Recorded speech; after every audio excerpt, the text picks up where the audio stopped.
করব ইসলামের রাষ্ট্র ব্যবস্থা নিয়ে। ইসলামের রাষ্ট্র ব্যবস্থা নিয়ে আলোচনা করার আগে সংক্ষিপ্তভাবে আলোচনা করব যুবক বয়সের ইবাদতের গুরুত্ব নিয়ে। রাসূল করিম সাল্লাল্লাহু আলাইহি সাল্লাম বুখারী শরীফের 660 নম্বর হাদিস এবং 1423 নম্বর হাদিস এবং মুসলিম শরীফের 1031 নম্বর হাদিসে বলছেন যে সেদিন কিয়ামতের দিন আরশের ছায়া ছাড়া যেদিন কোনো ছায়া থাকবে না, সেদিন 7 লোক আরশের নিচে ছায়া পাবে।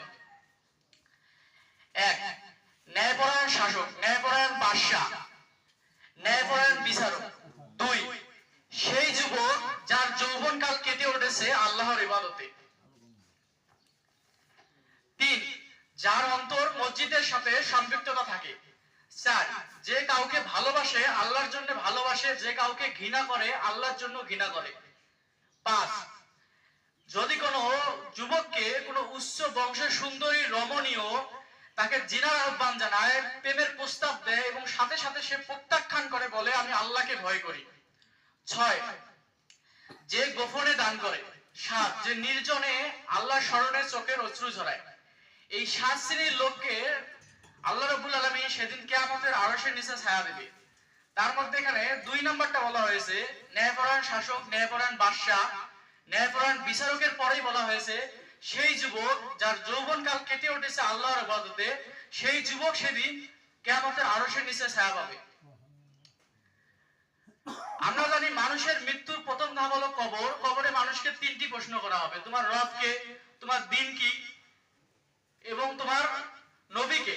এই 3টি প্রশ্ন করার পরে যে উত্তর দিতে পারবে অতিরিক্ত আরেকটা প্রশ্ন করা হবে, তুমি এগুলো কোথায় থেকে জানলে। রাসূল করিম সাল্লাল্লাহু আলাইহি ওয়াসাল্লাম তিরমিজি শরীফের 2416 নম্বর হাদিসে বলছেন, আবার আখিরাতে প্রত্যেক আদম সন্তানকে 5টি প্রশ্ন করবে। প্রত্যেক আদম সন্তান 5টি প্রশ্নের উত্তর দেওয়া ছাড়া এক পা নড়াতে পারবে না। তার মধ্যে 1 নম্বর প্রশ্ন হলো তুমি তোমার জীবন কিভাবে অতিবাহিত করেছো, পুরো জীবন। 2 নম্বর প্রশ্ন হলো তুমি তোমার যৌবনকালটা কিভাবে শেষ করেছো। 3 নম্বর প্রশ্ন হবে তুমি তোমার সম্পদ কিভাবে উপার্জন করেছো। 4 নম্বর প্রশ্নটা হবে তা কোন কোন খাতে ব্যয় করেছো। 5 নম্বর প্রশ্নটা হবে তুমি কতটুকু জ্ঞান অর্জন করেছো এবং সে অনুযায়ী কতটুকু আমল করেছো। আবার 5টি প্রশ্নের কথা বলি। প্রথম প্রশ্ন হবে তুমি তোমার জীবন, পুরো জীবন কিভাবে অতিবাহিত করেছো। দ্বিতীয় প্রশ্ন হবে তুমি তোমার যৌবনকালটা কিভাবে শেষ করেছো। 3 নম্বর প্রশ্ন হবে তুমি তোমার সম্পদ কিভাবে উপার্জন করেছো। 4 নম্বর প্রশ্ন হবে তা কোন কোন খাতে ব্যয় করেছো। 5 নম্বর প্রশ্ন হবে কতটুকু জ্ঞান অর্জন করেছো এবং সে অনুযায়ী কতটুকু আমল করেছো। এখানে দেখেন প্রথম যে 2টা প্রশ্ন করা হবে তুমি তোমার যৌবনকাল কিভাবে শেষ করেছো, তার পরের প্রশ্ন হলো তুমি পার্সোনাল ভাবে আলাদাভাবে জিজ্ঞেস করা হবে তুমি তোমার যৌবনকালটা কিভাবে শেষ করেছো। এজন্য আমাদের যৌবনকালটা হেলায় খেলানো কাটানো যাবে না, আল্লাহর ইবাদতে কাটানো লাগবে।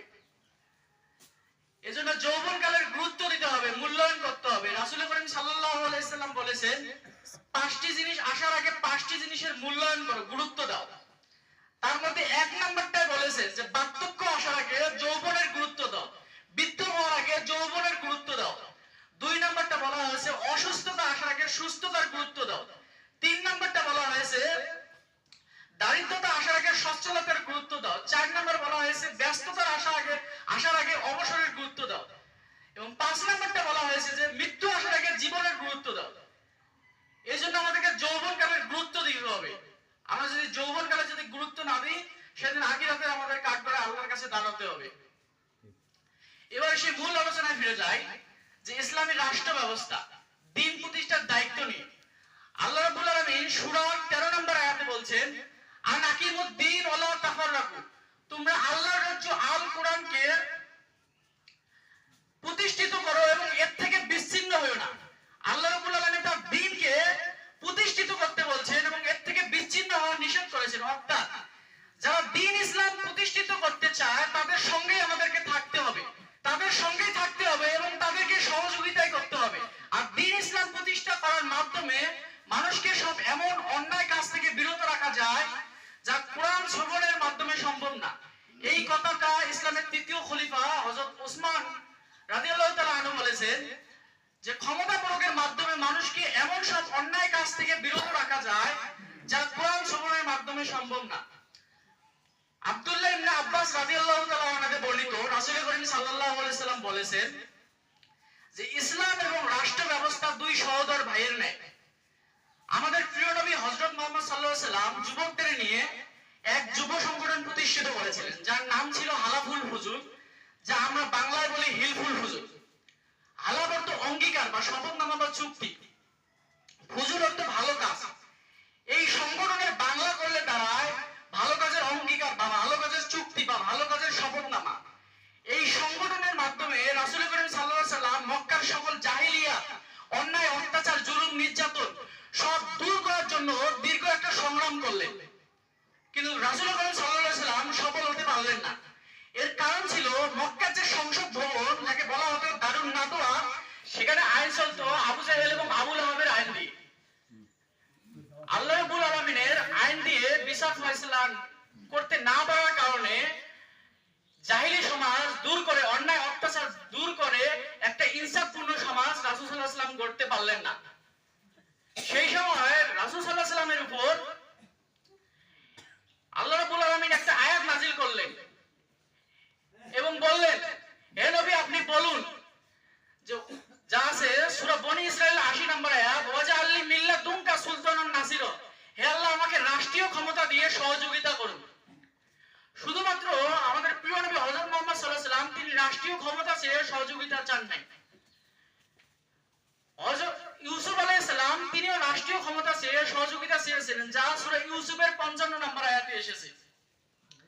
এজন্য আমাদেরকে রাষ্ট্রীয় ক্ষমতা চেয়ে সহযোগিতা চাইতে হবে এবং দাওয়াতি কাজ করতে হবে, যা আল্লাহ রাব্বুল আলামিন সূরা হামিম 33 নম্বর আয়াতে বলছেন, ওয়ামান আহসানু কাওলাম মিম্মান দাআ ইলাল্লাহি ওয়া আমিলুস সলিহান ওয়া ক্বালা ইন্নানি মিনাল মুসলিমিন। তার কথার চেয়ে কার কথা উত্তম হতে পারে যে মানুষকে আল্লাহর দিকে ডাকে, নেক আমল করে এবং বলে আমি মুসলমানদের অন্তর্ভুক্ত। আল্লাহ রাব্বুল আলামিন সূরা আলে ইমরানের 110 নম্বর আয়াতে বলছেন, কুনতুম খায়রা উম্মাতিন উখরিজাত লিন-নাসি তা'মুরুনা বিল মা'রুফ ওয়া তানহাউনা আনিল মুনকার। তোমরাই সর্বোত্তম জাতি, তোমাদেরকে মানুষের কল্যাণের জন্য প্রেরণ করা হয়েছে। তোমরা মানুষকে সৎ কাজের আদেশ করবে, অন্যায় কাজ থেকে বাধা প্রদান করবে এবং তোমরাই হবে সফল কাম। রাসূল করিম সাল্লাল্লাহু আলাইহি সাল্লাম হাদিসে বলেছেন, বাল্লিগু আন্নী ওয়ালাউ আয়া, আমার পক্ষ থেকে যদি একটি আয়াতও জানা থাকে তা অন্যের নিকট পৌঁছে দাও। এজন্য আমাদেরকে আল্লাহর কাছে চাইতে হবে, দাওয়াতি কাজ করতে হবে এবং আল্লাহর রাস্তায় সংগ্রাম করতে হবে, লড়াই করতে হবে। আল্লাহ রাব্বুল আলামিন সূরা বাকারার 193 নম্বর আয়াতে বলছেন, তোমরা আল্লাহর পথে লড়াই করো যতক্ষণ না ফিতনার অবসান ঘটে এবং আল্লাহর দ্বীন প্রতিষ্ঠিত হয়ে যায়। অনেকেই বলে যে ইসলামের সাথে রাজনীতির কোনো সম্পর্ক নেই। এখন যদি প্রশ্ন করি ইসলামে কোন নীতি নেই? অর্থনীতি, শিক্ষানীতি, সমাজনীতি, পররাষ্ট্রনীতি, স্বরাষ্ট্রনীতি, ইসলামের সব নীতি আছে, তাহলে কি রাজনীতি নাই? আশ্চর্য কথা।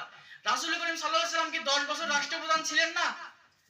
আমাদের যে চার খলিফা বলা হয়, হযরত আবু বকর, উমর, উসমান, আলী রাদিয়াল্লাহু তাআলা আনহু, তারা কি চার সাহাবী মিলে 30 বছর রাষ্ট্রপ্রধান ছিলেন না? হযরত আবু বকর রাদিয়াল্লাহু তাআলা আনহু তিনি 2 বছর 3 মাস 10 দিন রাষ্ট্রপ্রধান ছিলেন। হযরত উমর রাদিয়াল্লাহু তাআলা আনহু তিনি 10 বছর 6 মাস 10 দিন রাষ্ট্রপ্রধান ছিলেন। হযরত উসমান রাদিয়াল্লাহু তাআলা আনহু তিনি 11 বছর 11 মাস রাষ্ট্রপ্রধান ছিলেন। হযরত আলী রাদিয়াল্লাহু তাআলা আনহু তিনি 4 বছর 9 মাস 3 দিন রাষ্ট্রপ্রধান ছিলেন। এই চারজন সাহাবী মিলে প্রায় 30 বছর তারা রাষ্ট্র পরিচালনা করেছিলেন তাদের জীবন দশায়। রাসূল করিম সাল্লাল্লাহু আলাইহি সাল্লাম তো আমাদেরকে রাজনীতি শিখিয়ে গিয়েছেন। হযরত উমর রাদিয়াল্লাহু তাআলা আনহু জীবনী পড়েন, তিনি ছিলেন পৃথিবীর শ্রেষ্ঠ রাজনীতিবিদ। আর আপনি যদি বলেন যে ইসলামের রাজনীতি নেই, তাহলে আপনার দৃষ্টিতে ইসলাম পরিপূর্ণ না। আর আল্লাহ রাব্বুল আলামিন সূরা মাইদার 3 নম্বর আয়াতে বলছেন, আল ইয়াউমা আকমালতু লাকুম দীনাকুম, আমি ইসলামকে পরিপূর্ণ করে দিলাম তোমাদের জীবন ব্যবস্থা হিসেবে। তাহলে আপনি যদি বলেন যে ইসলামের রাজনীতি নেই, তাহলে ইসলাম পরিপূর্ণ হলো না। এবার আমি আলোচনা করব, দেখেন একটা যুক্তি দেই যে হাঁসের মধ্যে একটা বড় হাঁস আছে যেটাকে বলা হয় রাজহাঁস। মিস্ত্রির মধ্যে বড় মিস্ত্রি যেটা, ওটাকে বলা হয় রাজমিস্ত্রি। এবং প্রাসাদের মধ্যে বড় প্রাসাদ যেটা, ওটাকে বলা হয় রাজপ্রাসাদ। রাস্তার মধ্যে বড় রাস্তাকে বলা হয় রাজপথ। তাহলে হাঁসের মধ্যে যদি বড়টা যদি রাজহাঁস হয়, রাস্তার মধ্যে বড়টা যদি রাজপথ হয়, মিস্ত্রির মধ্যে বড়টা যদি রাজমিস্ত্রি হয়, প্রাসাদের মধ্যে বড়টা যদি রাজপ্রাসাদ হয়, তাহলে নীতির মধ্যে বড়টার নাম হলো ইসলাম, সেটার নামই হলো রাজনীতি। বাকি সবগুলো বাতিল, হাবিজাবি ছাড়া আর কিছু না। এজন্য আমাদের দ্বীন ইসলাম প্রতিষ্ঠিত করতে গেলে আল্লাহর জীবন ব্যবস্থা দিয়েই দ্বীন ইসলাম প্রতিষ্ঠিত করতে হবে এবং আল্লাহর জীবন ব্যবস্থায় আমাদেরকে মানতে হবে, বাকিগুলো মানা যাবে না।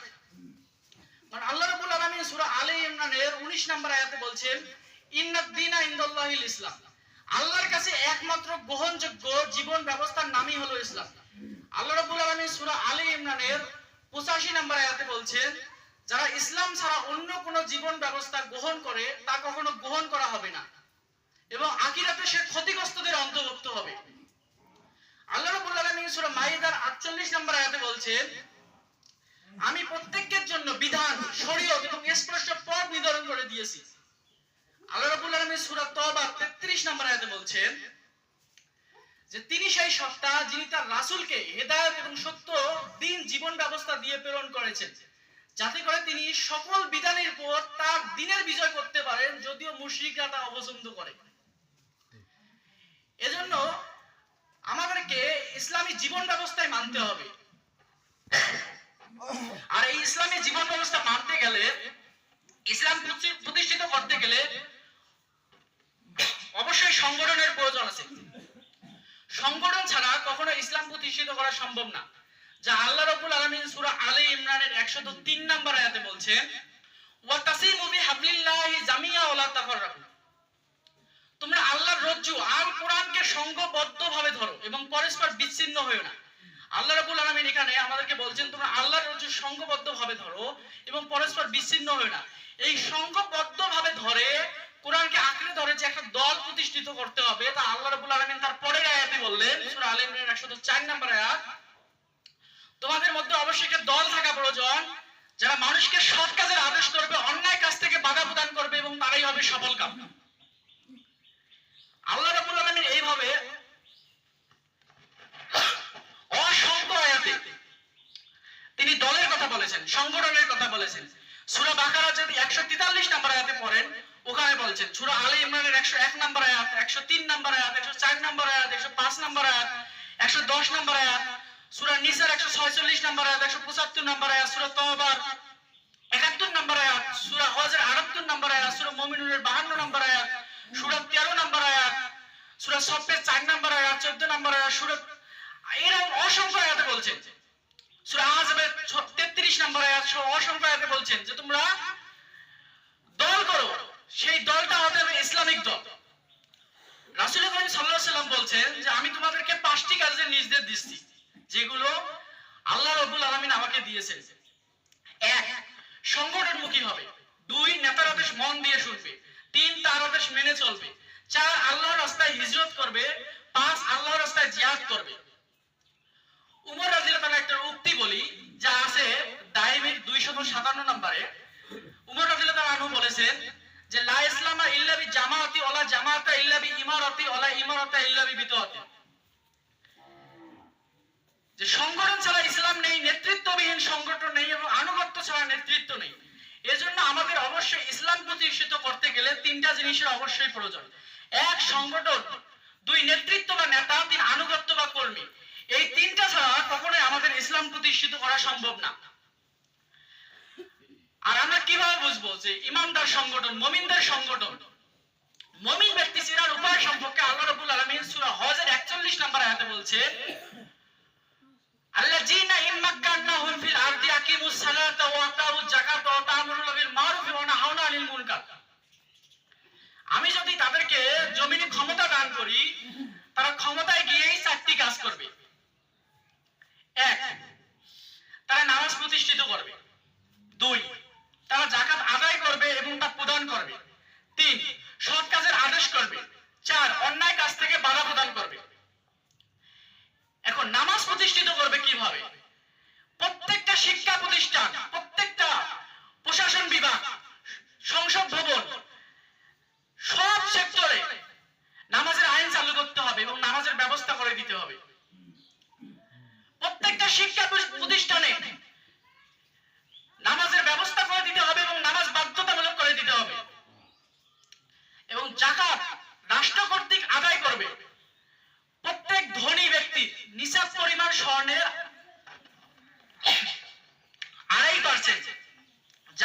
রাষ্ট্র ইনসাফের ভিত্তিতে তা আদায় করবেন এবং ইনসাফের ভিত্তিতে গরিব দুঃখী মেহনতি মানুষকে তা প্রদান করবেন। মোটা অঙ্কে রাষ্ট্রীয়ভাবে সৎ কাজের আদেশ করতে হবে এবং রাষ্ট্রীয়ভাবে অন্যায় কাজ থেকে বাধা প্রদান করতে হবে। আল্লাহ রাব্বুল আলামিন শুধুমাত্র পবিত্র কোরআনে 500টি বিধিবিধান দিয়েছেন, হাদিসে হাজার হাজার আছে। শুধুমাত্র পবিত্র কোরআনে 500টি বিধিবিধান দিয়েছেন 4টে ক্যাটাগরিতে: ব্যক্তিগত জীবন, পারিবারিক জীবন, সামাজিক জীবন এবং রাষ্ট্রীয় জীবন। যেগুলো ব্যক্তিগত বিধান দিয়েছেন আল্লাহ রাব্বুল আলামিন, আমরা যদি চাই সেগুলো ব্যক্তিগতভাবে মানা সম্ভব। যেগুলো পারিবারিকভাবে বিধান দিয়েছেন, আমরা যদি পারিবারিকভাবে আলোচনা করি তাহলে সেগুলো পারিবারিকভাবে মানা সম্ভব। আর যেগুলো সামাজিক এবং রাষ্ট্রীয়ভাবে বিধিবিধান দিয়েছেন, সেগুলো সামাজিক এবং রাষ্ট্রীয়ভাবে যদি প্রতিষ্ঠিত না থাকে সেগুলো মানা সম্ভব না। আল্লাহ রাব্বুল আলামিন পবিত্র কোরআনের অসংখ্য জায়গায় বলছেন যে তোমরা কোরআন দিয়ে বিচার ফয়সালা করো। যেমন সূরা ইউসুফের 6 নম্বর আয়াত, সূরা আরামের 57 নম্বর আয়াতে আল্লাহ রাব্বুল আলামিন বলছে ইনিল হুকমু ইল্লা লিল্লাহ, সৃষ্টি যার, আইন চলবে তার। আল্লাহ রাব্বুল আলামিন সূরা মাইদার 49 নম্বর আয়াতে বলছেন ওয়া আনিকুম বাইনাকুম বিমা আনজালাল্লাহু, যখন তোমরা বিচার ফয়সালা করবে তখন কোরআন দিয়ে বিচার ফয়সালা করবে। এরকম করে আল্লাহ রাব্বুল আলামিন অসংখ্য জায়গায় বলছে যে তোমরা কোরআন দিয়ে বিচার ফয়সালা করো। যেমন সূরা আরাফের 54 নম্বর আয়াতে বলছেন আলালাহুল খালকু ওয়াল আমরু, সাবধান, সৃষ্টি যার, নির্দেশও চলবে তার, আইনও চলবে তার। এভাবে আল্লাহ রাব্বুল আলামিন সূরা হাদীদের 25 নম্বর আয়াত, সূরা নিসার 59 নম্বর আয়াত, 65 নম্বর আয়াত, 105 নম্বর আয়াত এবং সূরা মাইদার 49 নম্বর আয়াত, 50 নম্বর আয়াত, 95 নম্বর আয়াত, সূরা রাদের 41 নম্বর আয়াত, সূরা আহজাবের 36 নম্বর আয়াতে আল্লাহ রাব্বুল আলামিন বলছে যে তোমরা কোরআন দিয়ে বিচার ফয়সালা করো।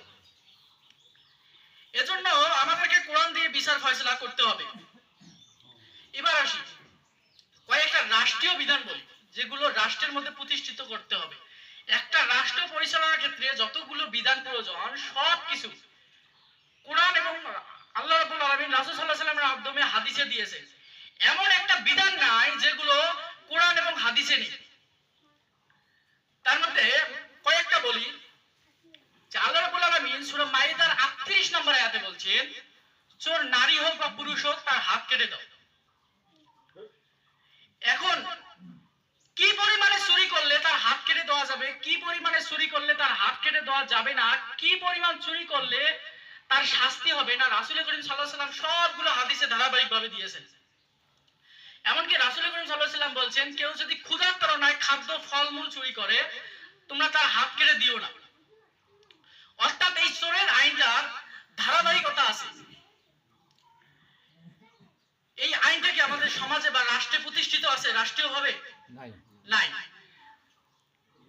দেখেন সৌদি আরবে এই বিধানটা থাকার কারণে ওখানে যখন আজান দেয় স্বর্ণের দোকানদার সব দোকান খোলা অবস্থায় রেখে তারা নামাজ পড়তে যায়। একজন চোরও চুরি করতে আসে না, কারণ একজন চোর যখন চুরি করতে আসবে তার হাতের দিকে কমপক্ষে হলে 100 বার তাকাবে। যদি আজকে আমি চুরি করি, যদি ধরা পড়ি, তাহলে আমার হাত কাটা যাবে। যতদিন আমি বেঁচে থাকবো আমাকে সবাই চোর বলবে, আমাকে লাঞ্ছনা ভোগ করতে হবে। আমি যেই সন্তানের জন্য এত কিছু করতেছি সেই সন্তানকে সারা জীবন যতদিন বেঁচে থাকবে মানুষ বলবে চোরের ছেলে। এই লাঞ্ছনা ভোগ করার জন্য কেউ চুরি করার সাহস পায় না। এই বিধানটা যত কঠিন, সমাজ থেকে অন্যায় দূর হওয়া তত সহজ। আপনারা যদি সূরা নূরের 2 নম্বর আয়াতটা পড়েন এবং বুখারী শরীফের তাওহীদ পাবলিকেশনের 2696 নম্বর হাদিস এবং 2697 নম্বর হাদিসটা পড়েন, এখানে বলা হয়েছে কেউ যদি জিনা করে ধর্ষণের শাস্তি সম্পর্কে বলা হয়েছে সে যদি বিবাহিত হয় তাকে হত্যা করতে হবে। সে যদি অবিবাহিত হয় তাকে 100 বেতের আঘাত করতে হবে এবং 1 বছরের জন্য, যদি বেঁচে থাকে 100 বেতের আঘাত করার পর তাকে 1 বছরের জন্য দেশান্তর করতে হবে। অর্থাৎ 100 বেত মারার পরে যদি বেঁচে থাকে 1 বছরের জন্য দেশ থেকে তাড়িয়ে দিতে হবে। আবার 1 বছর হয়ে গেলে তারপরে তিনি সে দেশে আসতে পারবেন। এগুলো আইনগুলো কঠিন, কিন্তু এই যে আইনগুলোর ভয়ে মানুষ আর খারাপ কাজ করতে চাইবে না। তারপরে দেখেন আল্লাহ রাব্বুল আলামিন বলছে যে কেউ যদি মদ পান করে তাকে 80 বেত দিতে হবে। এখন কেউ যদি একজন যদি মদ পান করে জনসম্মুখে যদি 80 বেত মারানো হয়, এটা সবাই দেখবে, মিডিয়ায় দেখবে, সব কানে দেখবে, কোন যুবক ভাই আর মদ পান করার সাহস পাবে না। আল্লাহ রাব্বুল আলামিন হত্যার শাস্তি সম্পর্কে সূরা বাকারার 178 নম্বর আয়াতে বলছেন। এরকম করে প্রত্যেকটা বিধান আল্লাহ রাব্বুল আলামিন পবিত্র কোরআনেই বলে দিয়েছে। এজন্য আমাদেরকে ইসলামে পরিপূর্ণরূপে প্রবেশ করতে হবে। যা আল্লাহ রাব্বুল আলামিন সূরা বাকারার 85 নম্বর আয়াতে বলছেন, আপা তুমিনুনা বিবাদিল কিতাবি ওয়া তাকফুরুনা বিবাদি, তোমরা কি কোরআনের কিছু অংশ মানবে আর কিছু অংশ মানবে না? তাহলে তোমরা মুমিন থাকতে পারবে না। আল্লাহ রাব্বুল আলামিন সূরা বাকারার 208 নম্বর আয়াতে বলছেন, তোমরা ইসলামে পরিপূর্ণরূপে প্রবেশ করো এবং শয়তানের পদাঙ্ক অনুসরণ করো না, নিশ্চয়ই সে তোমাদের প্রকাশ্য শত্রু। আল্লাহ রাব্বুল আলামিন সূরা আনামের 162 নম্বর আয়াতে বলছেন, কুল ইন্না সালাতি ওয়া নুসুকি ওয়া মাহইয়ায়া ওয়া মামাতি লিল্লাহি রাব্বিল আলামিন, বলো আমার নামাজ, আমার কুরবানি, আমার জীবন, আমার মৃত্যু সবকিছু মহান আল্লাহ রাব্বুল আলামিনের জন্য। এজন্য আমাদেরকে ইসলামে পরিপূর্ণরূপে প্রবেশ করতে হবে। এবার আসি, যারা কোরআন দিয়ে বিচার ফয়সালা করে না ক্ষমতায় যাওয়ার পরে, এবং যারা চেষ্টা করে না, তাদের সম্পর্কে আল্লাহ রাব্বুল আলামিন কি বলেছেন? আর মানুষের তৈরি করা যত মতবাদ আছে, যত বিধান আছে, সবগুলোকে বলা হয় জাহিলিয়াতি বিধান। আল্লাহ রাব্বুল আলামিন সূরা মাইদার 49 নম্বর আয়াতটা বাড়িতে গিয়ে পড়ে, ওখানে আল্লাহ রাব্বুল আলামিন বলছে, আমাদের উদ্দেশ্যে তারা কি তবে জাহিলিয়াতের বিধান চায়? নিশ্চিত বিশ্বাসী কওমের জন্য বিধান প্রদানে আল্লাহর চেয়ে কে বেশি অধিক উত্তম। আল্লাহ রাব্বুল আলামিন সূরা মাইদার 44 নম্বর আয়াতে বলছেন, ওয়া মান লাম ইয়াকুম বিমা আনজালাল্লাহু ফাউলাইকা হুমুল কাফিরুন, যারা আমার নাযিল করা বিধান আল কোরআন অনুযায়ী বিচার ফয়সালা করে না সে হলো কাফের। আবার বলি, সূরা মাইদার 44 নম্বর আয়াতে বলছেন, বাড়িতে গিয়ে মিলে দেখবেন, আল্লাহ রাব্বুল আলামিন সূরা মাইদার 44 নম্বর আয়াতে বলছেন, ওয়া মান লাম ইয়াকুম বিমা আনজালাল্লাহু ফাউলাইকা হুমুল কাফিরুন, যারা আমার নাযিল করা বিধান আল কোরআন অনুযায়ী বিচার ফয়সালা করে না তারা হলো কাফের। আল্লাহ রাব্বুল আলামিন 45 নম্বর আয়াতে বলছেন, অর্থাৎ তার পরের আয়াতে বলছেন, ওয়া মান লাম ইয়াকুম বিমা আনজালাল্লাহু ফাউলাইকা হুমুল জালিমুন, যারা আমার নাযিল করা বিধান আল কোরআন অনুযায়ী বিচার ফয়সালা করে না সে হলো জালিম। কারণ মানুষের তৈরি করা মতবাদ, মানুষের তৈরি করা তন্ত্র মন্ত্র আইন দিয়ে বিচার পরিচালনা করলে সে জালিম হবেই হবে। আর একমাত্র ইনসাফপূর্ণ বিচার ব্যবস্থা ইসলাম ছাড়া অন্য কেউ দিতে পারে না। এজন্য আল্লাহ রাব্বুল আলামিন 45 নম্বর আয়াতে বলছেন, ওয়া মান লাম ইয়াকুম বিমা আনজালাল্লাহু ফাউলাইকা হুমুল জালিমুন, যারা আমার নাযিল করা বিধান আল কোরআন অনুযায়ী বিচার ফয়সালা করে না সে হলো জালিম। আর একটা আয়াত পর আল্লাহ রাব্বুল আলামিন 47 নম্বর আয়াতে বলছেন যে, ওয়া মান লাম ইয়াকুম বিমা আনজালাল্লাহু ফাউলাইকা হুমুল ফাসিকুন, যারা আমার নাযিল করা বিধান আল কোরআন অনুযায়ী বিচার ফয়সালা করে না সে হলো ফাসিক। আবার দেখবেন আপনারা পবিত্র কোরআন যদি পড়েন, আল্লাহ রাব্বুল আলামিন বহু আয়াতে, অনেক আয়াতে বলছেন যে ঈমান আনার পাশাপাশি বলছেন তোমরা তাগুতকে বর্জন করো। যেমন সূরা বাকারার 256 নম্বর আয়াতে আল্লাহ রাব্বুল আলামিন বলছে, 257 নম্বর আয়াত, এবং সূরা নিসা 60 নম্বর আয়াত, 75 নম্বর আয়াত, এবং নাহলে 36 নম্বর আয়াতে বলছেন যে তোমরা তাগুতকে বর্জন করো। আর এই তাগুত কাকে বলা হয়? আপনারা যদি ফতোয়ার যে কিতাবগুলো আছে সেগুলো আমার কাছে আছে, দ্বিনী প্রশ্ন উত্তর পর্ব এবং জিজ্ঞাসা ও জবাব, খন্দকার আব্দুল্লাহ জাহাঙ্গীর সহ অসংখ্য যেগুলো ফকি আছে তারা সবাই বলেছে তাগুত অনেক প্রকার, তাদের মধ্যে প্রধান হলো 5 প্রকার। তার মধ্যে এক প্রকার হলো যে আল্লাহর বিধান দিয়ে বিচার ফয়সালা করে না এবং প্রতিষ্ঠিত করে না, যে প্রতিষ্ঠিত করার সংগ্রাম করে না, তাদেরকে বলা হয় তাগুত। আর এই তাগুতকে আল্লাহ রাব্বুল আলামিন বর্জন করতে বলেছে। অনেকেই বলে যে আপনাদের তো সংসদ সদস্য ছিল, করেছেন? আপনারা ইসলামের পক্ষে কি ভূমিকা পালন করেছেন? আমাদের অনেক তালিকা আছে, এগুলো আমরা কি কি করেছি। তার মধ্যে কয়েকটা বলি। সর্বপ্রথম সংসদের নামাজের বিরোধী আইন চালু করেছিলেন অধ্যাপক মফিজুর রহমান। যমুনা গ্রুপের 2টা মদের কারখানা নিষিদ্ধ করেছিলেন মাওলানা মতিউর রহমান নিজামী। এক সময় সংসদে কেউ মারা গেলে সংসদে তার জন্য 1 মিনিট নীরবতা পালন করা হতো। সেটা পরিবর্তন করে আল্লামা দেলোয়ার হোসেন ছাইদি তিনি দোয়া রীতি চালু করলেন। এক সময় সংসদ ভবনে প্রবেশ করা লাগতো মাথা নিচু করে স্পিকারকে সম্মান দেখানোর জন্য। আল্লামা দেলোয়ার হোসেন ছাইদি সংসদে জোরালোভাবে বক্তব্য দেওয়ার কারণে সংসদের দরজা ভেঙে ফেলে স্বাভাবিক দরজা করা হয়।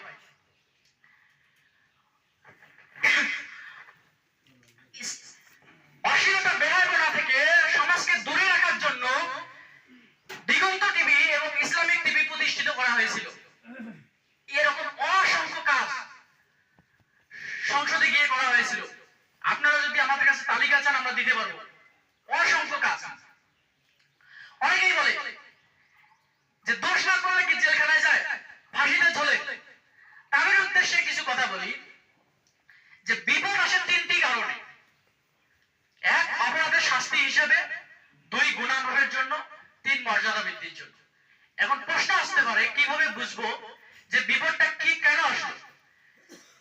কেউ যদি বিপদ দেখে যদি ধৈর্য হারা হয়ে যায়, রেগে যায়, বুঝতে হবে তার অপরাধের শাস্তি হিসেবে। কেউ যদি ধৈর্য ধারণ করে বুঝতে হবে গুনাহের জন্য। আর কেউ যদি বিপদ দেখে আনন্দিত হয় তার মর্যাদা বৃদ্ধির জন্য। রাসূল করিম সাল্লাল্লাহু আলাইহি সাল্লাম এই হাদিসটি সবাই শুনেছেন যে রাসূল করিম সাল্লাল্লাহু আলাইহি সাল্লাম বলেছেন আর দুনিয়া সিজুল মুমিনিন ওয়াল জান্নাতুল কাফিরিন। দুনিয়া হলো মুমিনদের জন্য জেলখানা, কাফিরদের জন্য জান্নাত স্বরূপ। আপনাদের কাছে কিছু প্রশ্ন করতে চাই। রাসূল করিম সাল্লাল্লাহু আলাইহি সাল্লাম 52 জন সাহাবী নিয়ে শিয়াবে আবু তালিব জেলখানায় যে 3 বছর জেলখানায় ছিলেন, তাহলে রাসূল সাল্লাল্লাহু আলাইহি সাল্লামের কি দোষ ছিল? আমাদের মাযহাবের ইমাম আবু হানিফা তিনি 8 বছর জেলখানায় ছিলেন এবং জেলখানায় মৃত্যুবরণ করেছিলেন। ইমাম আবু হানিফার কি দোষ ছিল? ইমাম হাম্বলি তাকে 28 দিন পিছনে হাত বেঁধে রেখে নির্যাতন করে তার হাত জয়েন্ট খুলে গিয়েছিল। ইমাম হাম্বলির কি দোষ ছিল? হযরত ইউসুফ আলাইহিস সালাম তাকে মিথ্যা মামলা দিয়ে